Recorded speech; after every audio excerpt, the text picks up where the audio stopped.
On vous souhaite la bienvenue à ericlatour.com. Dans quelques instants, on reçoit la propriétaire de Neurosexo, une entreprise lauréate du défi Ose entreprendre Montérégie. Mais d'abord, on vous parle de tourisme Montérégie. Il y a une nouvelle campagne marketing, puis aussi un nouveau volet, celui du tourisme religieux et spirituel.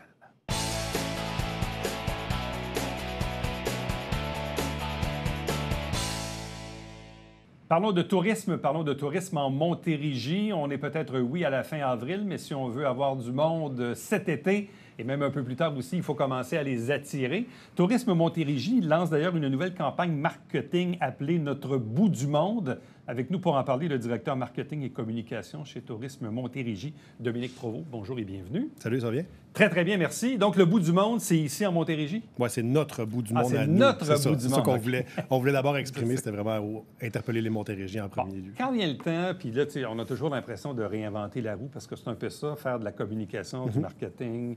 On essaie de trouver des nouvelles idées, de s'ajuster aux besoins de la clientèle qu'on vise. Comment est arrivé... C'était quoi les premiers balbutiements de cette campagne-là? C'est sûr qu'il y a une espèce de conjoncture sur laquelle ça a été bâti. Là, si on pense non seulement à la conjoncture économique, mais il y a toute la thématique du tourisme durable, du développement durable qui est rentré en ligne de cause. Puis c'est un des premiers aspects sur lesquels on a voulu travailler avec ce concept-là. C'est non seulement de se dire, OK, on va parler aux Montérégiens puis aux Montréalais aussi, là, parce qu'on sait que c'est un gros bassin de population. Mais c'est aussi quand on comparait les produits touristiques qu'on a chez nous avec ce qui se fait ailleurs. Nous, on l'a souvent dit, on n'a rien à envier à d'autres régions, même du monde. On a des produits d'envergure qui sont hyper intéressants. Fait que l'aspect un peu là, de développement durable, de CO2 qu'on dépense avec les avions, les autos, bien, si on est capable de dire, bien, venez chez nous, il y a du comparable, ça va être des belles expériences que vous allez vivre. C'est un peu là-dessus la prémisse qui était basée, là, ce concept-là. Donc, quand on regarde le volet développement durable, c'est de dire aux clients potentiels, bien, c'est à côté de chez vous. Tu n'as pas besoin de faire 8 heures d'auto et de dépenser du gaz, comme on dit, dépenser des CO2. Mais c'est un peu ça, c'est de dire, dans le fond, il y a plein de produits ici super intéressants, puis c'est pas loin. Je sais que pendant longtemps, on a vendu l'idée de l'escapade, mais en même temps, je parlais avec votre directeur chez vous, Mario Leblanc, qui disait oui.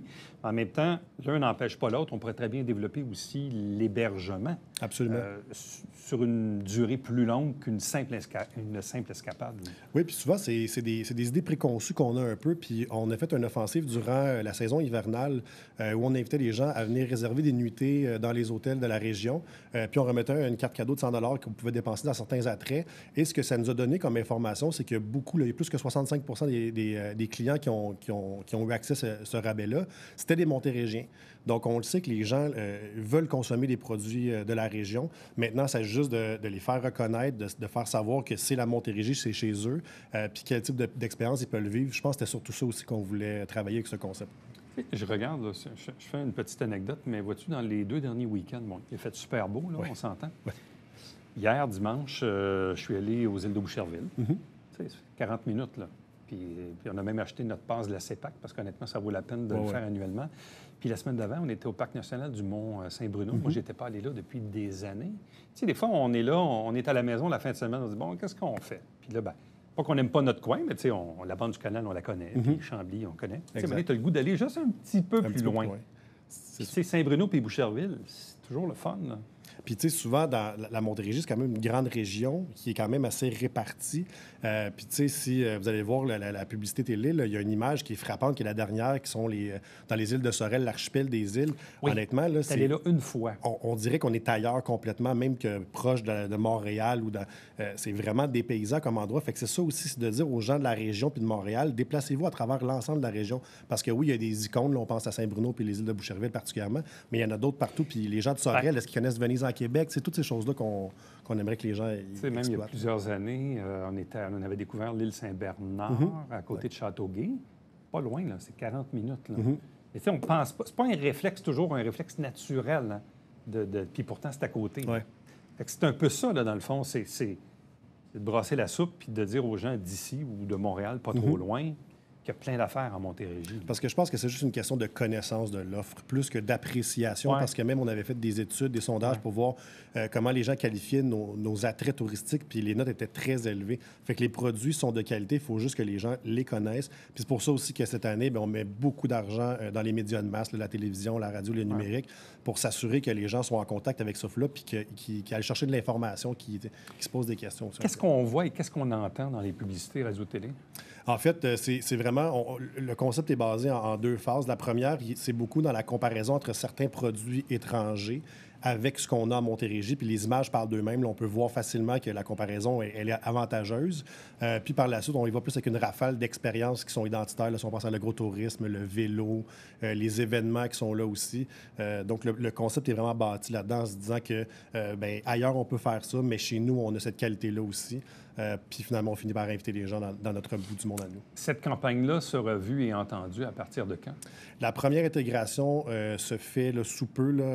C'est plus autour de la thématique vélo, mais on va en avoir un peu. Mais c'est vraiment à partir de la fin avril, donc autour du 30 avril, que les publicités télé vont commencer. Bon, parce qu'on parlait tantôt des parcs nationaux, on en a fait allusion, mais on parlait des vignobles, du volet événementiel. Bon, les montgolfières, mais il n'y a pas juste ça, il y a d'autres événements aussi, donc il y a le volet événementiel. Donc tout ça va être mis en valeur donc, dans ces publicités-là qui vont rouler combien de temps? En fait, ça va être sur l'ensemble de la saison estivale. C'est sûr qu'il va y avoir des périodes plus achalandées, si on veut, en termes d'occasion. Donc, jusqu'à la Fête du Canada, ça va être vraiment le moment où il va y avoir beaucoup d'expositions à ce message-là. On continue durant l'été, puis on va faire un petit retour aussi au niveau de la fin d'été, le début de l'automne, qui, on sait, est une autre saison importante chez nous. Fait que ça va vraiment quand même sur une grande période que ça va être Ça vaut la peine, des fois, de préparer nos étés, parce que, c'est pas tout le monde qui a du temps ou de l'argent pour voyager à l'étranger. Puis là, des fois, il y a le phénomène des gardes partagées là-dedans. On comprend toute la complexité, mais des fois, tu es là, tu te dis, OK, tu as des belles journées, tu n'as pas le temps d'aller trop loin, tu veux quelque chose à coût raisonnable, bien, il faut juste mettre le nez puis découvrir, comme tu disais tantôt, les produits. Bon, évidemment, il y a tout le temps les bons vieux outils, le dépliant, mais encore, parlons du site Web. Donc, quelqu'un qui va sur le site Web, il voit quoi, il découvre quoi? En fait, le site Web est bâti sur deux prémices un peu. C'est qu'il y en a des gens qui veulent chercher de l'information. Il y a des gens qui connaissent déjà où ils veulent aller. Fait qu'à la base, il y a un répertoire de tous les attraits qui sont en Montérégie, mais il y a aussi la portion inspiration qui va venir, selon certaines thématiques, vous proposer des idées qui sont des idées phares. Là, souvent, c'est des grandes locomotives qu'on a. Il y a aussi des circuits qu'on a développés à travers les années, puis on travaille avec le milieu touristique. Fait que ça peut être des bonnes idées, des fois, pour des gens qui veulent avoir un peu du préconçu. Ça peut toujours venir aider à les inspirer. Bon, j'ai vu passer aussi un autre communiqué de tourisme qui m'a un peu qui a semé, disons, ma curiosité. C'est sur le tourisme religieux et spirituel en plein essor en Montérégie. De quoi on parle? En fait, la démarche a été travaillée avec l'Association de tourisme religieux et spirituel du Québec, donc la TRSQ, qui nous ont approché, qui a approché plusieurs régions du Québec pour mettre de l'avant des tables de concertation. Puis nous, on était dans les premiers qui ont levé la main. On a travaillé avec le milieu, carrément. Puis ce qui est le fun là-dedans, c'est que nous, on a senti qu'il y avait une volonté du milieu. Souvent, ce sont des bénévoles qui travaillent pour ces organisations-là puis ces attraits-là. Puis ils ont vraiment travaillé fort à structurer. Donc là, nous, on a pu participer, aider à structurer ce produit-là. Et cette année, dans le fond, c'est la première fois que il y a deux circuits qui ont été bâtis autour de deux thématiques différentes en Montérégie. Donc, un qui vise plus les lieux spirituels et religieux et l'autre autour des personnages. Donc, c'est quelque chose... C'est un produit de niche. Ça intéresse une certaine catégorie. Bien, c'est nouveau qu'il soit structuré comme ça. On s'entend que les lieux existaient avant aujourd'hui. Mais en même temps, là, c'est organisé, c'est structuré. Oui. Exactement. On peut le faire en groupe, on peut le faire aussi individuellement. Il y a de la demande pour ça? Oui, il y a de la demande. Il y a de la demande pour, comme je dis, c'est une certaine partie de la clientèle, même de la clientèle étrangère. Il y en a beaucoup là, qui s'intéressent à ça. Puis, tu sais, on parle de religieux et spirituel, mais même le patrimoine en tant que tel. Là, le patrimoine tout court, ça peut intéresser n'importe qui. Il y a des églises, puis on le sait, on entend de plus en plus la problématique au niveau de certaines églises et paroisses comme ça qui ont de la misère avec le... Mais c'est une façon aussi non seulement de les aider, mais d'aller découvrir ça puis de garder ce patrimoine-là actif et vivant. Bien, tu sais, souvent ici, on en parle à l'émission. Je dis aux gens, c'est aller faire un tour au domaine Trinity à Iberville. Souvent, des belles affaires, des expositions, des spectacles. C'est super beau ce qu'on a fait. Vraiment. Bon, l'église à l'Acadie. L'autre jour, je suis allé à la cathédrale parce qu'il y avait des concerts de l'Étoile. Il faisait longtemps que je n'étais pas rentré dans la cathédrale. Puis là, tu dis, hey, c'est chez nous, ça. Puis on vient jamais ici ou presque jamais. Oui. Bien, c'est sûr que c'est des lieux qui avaient comme une connotation très religieuse, puis on a perdu cette habitude-là d'aller voir là. Fait que justement, je pense que c'est ça qui est intéressant de retourner dans ces lieux-là, puis avec un autre regard à l'intérieur. Mais dans l'offre montérégienne, on dit, c'est ça, les 2 circuits thématiques regroupent 9 lieux. Le sanctuaire Sainte-Marguerite-Diouville. C'est dans le coin de Varennes, ça. Ça, c'est dans le bout de Varennes. Ah oui. Le centre Marie-Rose. Oui, à Longueuil. La co-cathédrale Saint-Antoine de Padoue. Ça, c'est l'autre cathédrale qui est à Longueuil, sur la rue Saint-Charles. Qui est un petit peu plus connue, celle-là. L'église Saint-Augustine of Canterbury, c'est où, ça? Ça, là, ma mémoire, si elle est bonne, là, je pense que c'est dans le coin de Candiac, la Prairie, dans ce coin-là. Okay. La cathédrale de Saint-Hyacinthe, le Confesseur et son mausolée columbarium. Le manoir Diouville et l'église et presbytère de l'Acadie, là, évidemment, que tout le monde connaît. Ouais. Ça, c'est les lieux. Quand on parle des personnages, on parle de quoi? Bien, c'est sûr qu'on connaît beaucoup le Saint-Frère André. Ouais. Il y a encore là, comme je vous dis, là, je ne suis pas nécessairement l'expert des produits touristiques religieux. Je sais qu'il y a la Sainte-Marguerite-Diouville, il y a Élisabeth Bergeron dans le coin de Saint-Hyacinthe aussi. Fait que je pense que c'est ça aussi qui est intéressant. C'est pas nécessairement de se dire « je connais ces personnages-là, je veux en savoir plus, je veux les découvrir ». D'ailleurs, je pense que je devrais le faire moi-même. Non, mais c'est super intéressant. Puis tu parles du frère André, bon, dans le cas de Saint-Grégoire, puis des fois, j'ai affaire un peu à me rendre à Saint-Hyacinthe, puis je passe au travers des terres, pas loin du club de golf de Saint-Grégoire, puis au bout, il y a tout le temps la statuette du frère André. Et je suis toujours surpris de voir des gens qui arrêtent. Qui sont là, qui prennent des photos, des selfies, qui viennent déposer des fleurs et tout ça. C'est pas la statue du siècle, mais visiblement, elle perçoit, elle représente quelque chose. Bien, elle interpelle les gens, c'est sûr. Puis on le sait que c'est un lieu de pèlerinage en soi là, pour la clientèle qui recherche ce produit-là, puis surtout sur le territoire québécois. Puis, veut pas, ce sont toutes des personnes qui ont façonné aussi l'histoire de l'Église au Canada par leur vie sainte. Là. Fait qu'il y a quelque chose d'intéressant là-dedans aussi à découvrir. Là. Et les circuits, dans le fond, ça fonctionne comment? Est-ce que les gens font ça par eux-mêmes ou ils doivent s'inscrire? Est-ce qu'il y a des guides ou... En fait, pardon. Il y a 2 façons de faire, de le travailler en réalité. C'est qu'on peut soit... il y a des circuits qui sont déjà pré-bâtis, qu'on peut le faire en groupe. OK, c'est ça. Sinon, on peut le faire par soi-même. Puis là, dans le fond, on va chercher notre information nous-mêmes. Il faut toujours vérifier la disponibilité des lieux. Là, je pense que ça se passe surtout entre le mardi et le vendredi pour les personnes. Fait que juste aller sur les sites web, aller téléphoner, puis vous allez pouvoir visiter les endroits. Ça vaut quand même la peine, honnêtement. C'est super intéressant parce que souvent, quand on parle de la Montérégie, bon, on parle de vélo, on parle d'attrait touristique, on parle d'événements, on parle des pommes, on parle des érablières, on parle d'un paquet d'affaires, tu sais. Mais en même temps, on se dit, je ne savais pas, moi, qu'on voulait développer ce créneau-là du tourisme religieux et spirituel. Puis effectivement, quand on regarde les attraits, bien, il y a de quoi faire, là. Oui, puis, tu sais, il y a 2 choses là-dedans. D'un, on a l'avantage d'être dans les premiers qui structurent ce produit-là. Fait que déjà, on va comme habituer une clientèle à ces produits-là. Puis, tu sais, veux pas, on a toujours mentionné, nous, qu'une des forces de la région, c'est la diversité des produits.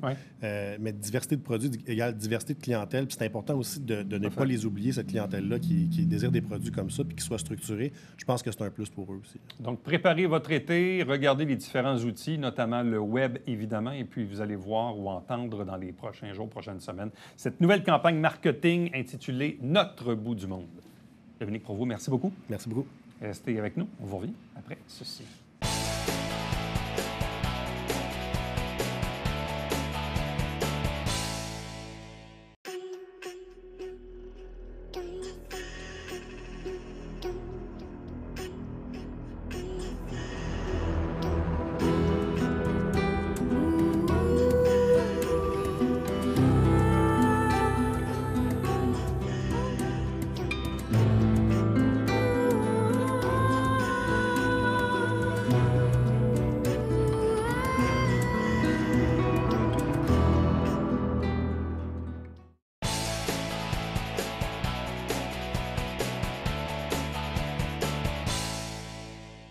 Comme à chaque année, on reçoit les différentes entreprises lauréates du défi Ose entreprendre en Montérégie. C'est organisé ici localement par le Centre d'aide aux entreprises Haute-Montérégie. Ces derniers jours à l'émission, on a reçu les différentes entreprises lauréates.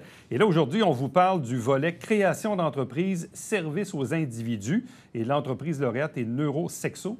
Pour en parler, sa propriétaire Véronique Soucy. Bonjour et bienvenue et félicitations. Bonjour, merci Eric. Qu'est-ce que c'est Neurosexo?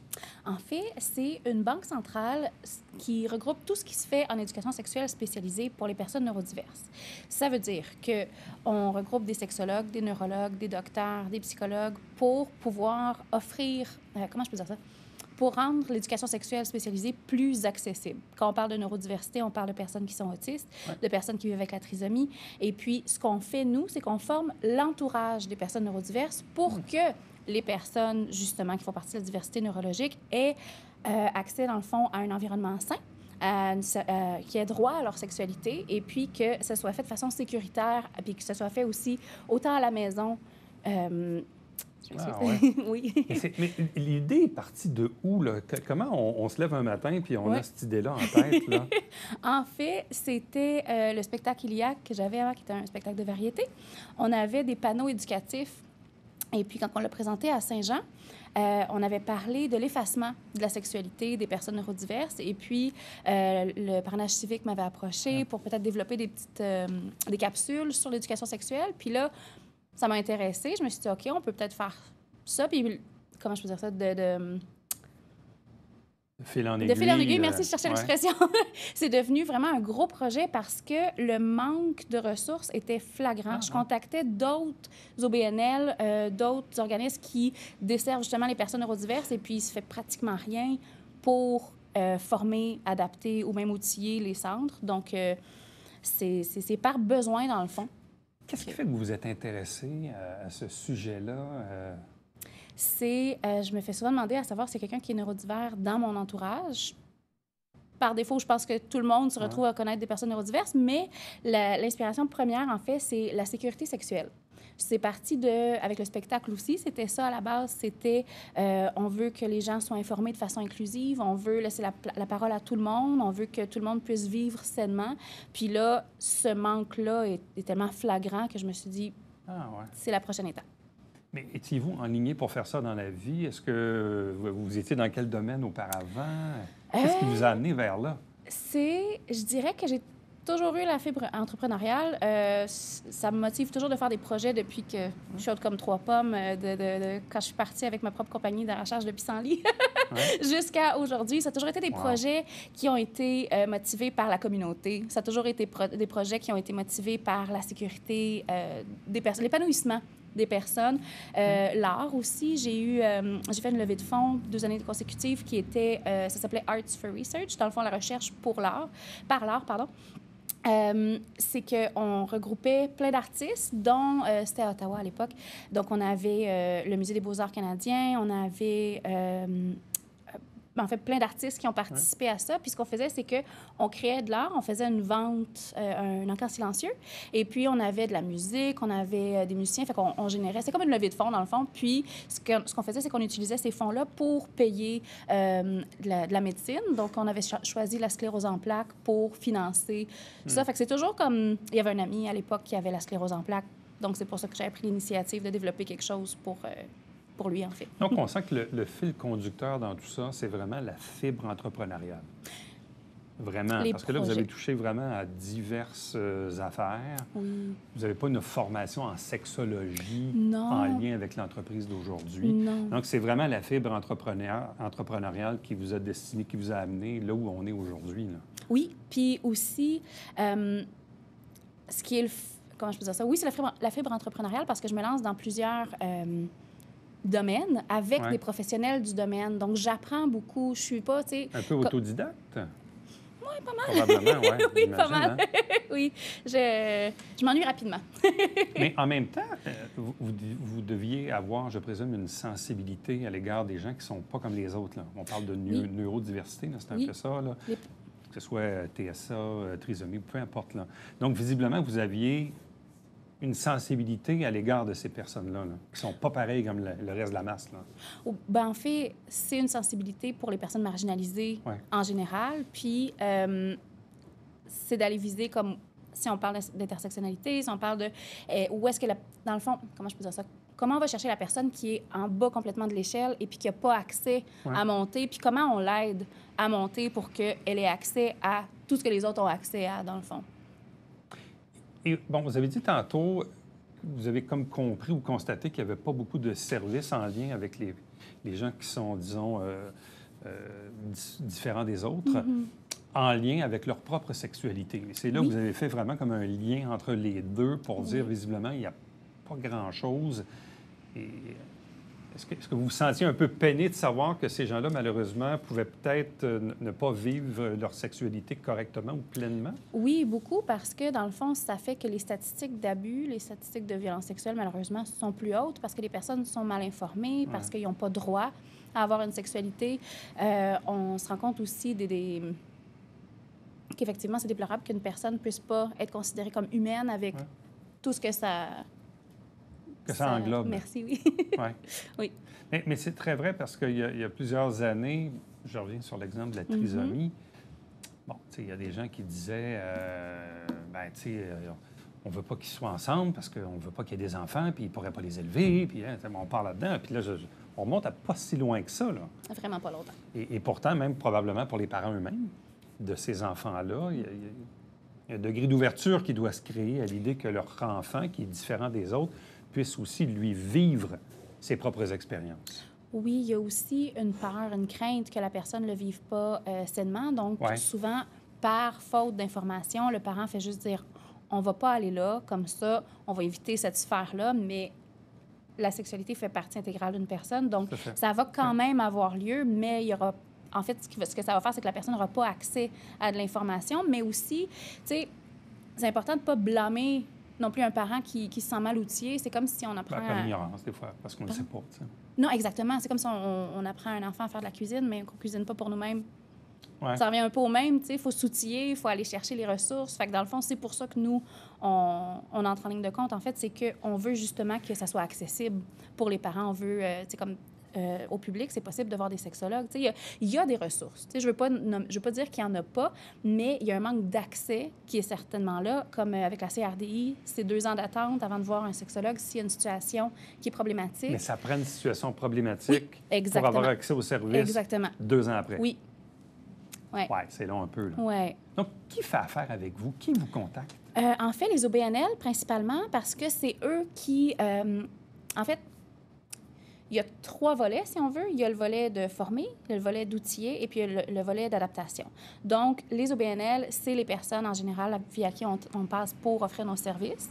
Ce qui veut dire qu'un OBNL qui dessert la communauté neurodiverse, supposons un camp de loisirs pour les personnes autistes, va nous contacter, va vouloir planifier à son horaire saisonnier une conférence ou une formation. On book ça ensemble, ça se fait en présentiel ou en Zoom. Sinon, on parle d'outiller, on parle d'outiller les parents. Donc, ce qui veut dire que, encore une fois, c'est de passer à travers les organismes qui desservent la communauté neurodiverse. C'est que les parents ont accès à ce moment-là à des conférences qui sont offertes en groupe. Et puis, le volet d'adaptation, mais ça, c'est pour les services qui ne sont pas adaptés pour les personnes neurodiverses à la base. Ce qui veut dire les refuges pour femmes, les maisons d'hébergement, éventuellement les services d'intervention directe, où est-ce qu'il n'y a pas de formation nécessairement pour la violence sexuelle qui est faite sur les personnes neurodiverses. Pourtant, c'est très, très grand. Il y a d'ailleurs un nouveau... ça fait pas très longtemps qu'il y a un organisme qui est lancé qui s'appelle le RAPLIC, qui est un genre de SOS violence conjugale, mais pour les personnes, pour les femmes neurodiverses. Puis, une chance qu'ils sont arrivés. Une chance qu'ils sont arrivés, oui. Quand on parle d'organisme, on avait référence tantôt, parrainage civique du Richelieu, genre le renfort, probablement? En fait, oui, ça s'offre dès que... il y a des intervenants, des intervenantes qui interagissent avec des jeunes. Il va avoir des comportements sexuels, puis il va avoir des situations. Donc, on veut vraiment les outiller. Donc, c'est vraiment assez large comme clientèle parce que, justement, le besoin, il est tellement grand que quand j'ai fait l'étude de marché, j'ai appelé beaucoup d'organismes. Puis partout, on me disait, on n'a pas ça, on manque d'informations, on aimerait ça avoir vos capsules. Des gens qui attendent depuis 3 ans. C'est... Les services que vous offrez, est-ce que ça existe ailleurs au Québec ou pas vraiment? En fait, l'idée de banque centrale, c'est pas quelque chose qui existe au Québec.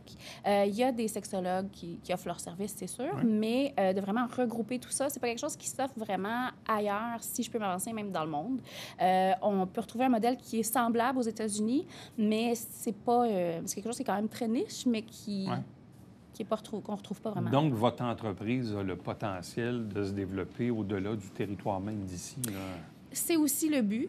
Pour rendre ça accessible, je pense qu'il ne faut pas limiter à l'environnement où on est. C'est sûr qu'on vise le local, on vise d'aller chercher, collaborer avec des sexologues, des neurologues, des professionnels qui font partie du coin pour, après ça, élargir le réseau. Fait que, il y a un noyau qui est là, c'est sûr. Mais après, le but, c'est vraiment de rendre ça accessible partout.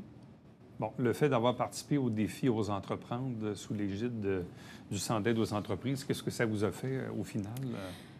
Ça m'a vraiment encouragée parce qu'il y a eu la prise de conscience de ce qui se passait. Il y a eu l'idée qui est née. Il y a eu la mise en place de tout ça. Puis après ça, tu sais, je pense qu'en tant qu'entrepreneur, quand on a une idée, quand on a un projet, à la base, on est comme « Ah, je pense que j'ai mis le doigt sur quelque chose. » Puis là, des fois, je pense il y a certaines personnes qui peuvent tomber en amour avec une idée, puis je voulais pas faire ça. Fait que de voir qu'il y a effectivement de l'encouragement, je trouve que ça me donne des preuves que oui, c'est vrai que c'est une idée qui est solide. Oui, c'est vrai qu'il y a ce besoin-là. Puis oui, on veut encourager ça. Puis c'est une belle tape sur l'épaule. Bon, parce que là, on est dans le volet création d'entreprise, mais service aux individus. On comprend mieux pourquoi maintenant vous étiez dans cette catégorie là, du service aux individus. Comment voyez-vous l'entreprise dans 2 ans, 5 ans, 10 ans? Bien, c'est sûr que j'aimerais qu'on prenne beaucoup d'expansion, tu sais, qu'on sorte du Québec, qu'on sorte du Canada, qu'on puisse offrir, qu'on collabore beaucoup. C'est sûr que pour l'instant, l'entreprise vient d'être lancée. Donc, la banque de professionnels qu'on a avec nous se retrouve à être beaucoup des sexologues et des psychologues, mais je veux vraiment aller chercher des neurologues, je veux aller chercher des docteurs, des personnes qui se spécialisent dans plusieurs domaines. Puis, un des points qui est important aussi, c'est que la neurodiversité, c'est très large. Et puis qu'il y a déjà quand même des ressources qui existent pour les personnes autistes, mais pour d'autres diversités neurologiques, il y a peut-être des fois moins accès. La trisomie, c'est sûr qu'il y a le regroupement de la trisomie 21, puis il y a beaucoup d'organismes qui existent, mais les ressources pour l'éducation sexuelle spécialisée, quand on rentre dans la neurodiversité, j'ai envie qu'on débloque ça. J'ai envie qu'on fasse comme, OK, on peut en parler, on peut déployer des forces, puis se lancer. Véronique Soucy de Neurosexo, merci beaucoup. Merci, bonne chance Eric. pour la suite. Merci beaucoup. Restez avec nous. On vous revient après ceci.